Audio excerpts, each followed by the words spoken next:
প্রশ্ন করা উচিত, কারণ ওনাকে যে প্রশ্নগুলি করা হচ্ছিল সেগুলো ওনার ভালো লাগছিল না। কিছু ন্যায্য প্রশ্ন করছিল তো। আপনি পুরনো দিনের কথাবার্তা বলছেন, এর মধ্যে একটা গণ অভ্যুত্থান হয়ে গেছে, আপনার মধ্যে স্মরণে নেই। এর মধ্যে আপনি এমনভাবে কথা বলছেন যেন এসব ঘটনা ঘটেই নেই। কাজে নতুন ভঙ্গিতে যা হচ্ছে সেটাকে দেখতে হবে। তো কত ছেলে প্রাণ দিল সেটা নিয়ে আপনার কোনো প্রশ্ন নাই, কেন প্রাণ দিল। হ্যাঁ, কাজে ওগুলো আসুক। তারপরে এই যে প্রথম স্বীকার করতে হবে যে তারা বলেছে, ছাত্ররা বলেছে যে আমরা রিসেট বাটন পুশ করেছি। উনি রিসেট বাটনের কথা বলেছিলেন। রিসেট বাটন, ইতিহাস মুছে দিতে চান।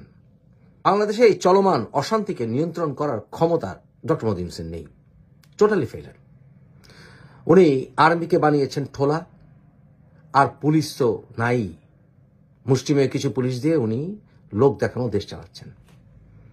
আওয়ামী লীগ কেন, যারা অন্যায় করেছে তারা কেন সারেন্ডার করবে? কোর্টে গেলে তো মার খেতে হয়।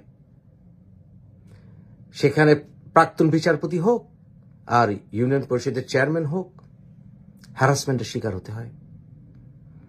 তাহলে কেন মানুষ আইনের কাছে নিজেকে সোপর্দ করবে? বাংলাদেশে ডক্টর মোহাম্মদ ইউনূস প্রতি বিপ্লব বোধহয় ঠেকাতে পারবেন না, কারণ প্রতি বিপ্লবের সমস্ত নৈতিক কারণ আওয়ামী লীগের হাতে তুলে দেওয়া হচ্ছে। সাধারণ মানুষ ফুঁসে উঠছে। আপনি মানেন বা না মানেন, আওয়ামী লীগ তাদের নেতাদের মাধ্যমে দুঃশাসন কায়েম করেছিল, শেখ হাসিনার পতন ঘটেছিল, কিন্তু সেই গণঅভ্যুত্থানের অর্জন ধুলায় মিশাতে শুরু করেছে। কেন?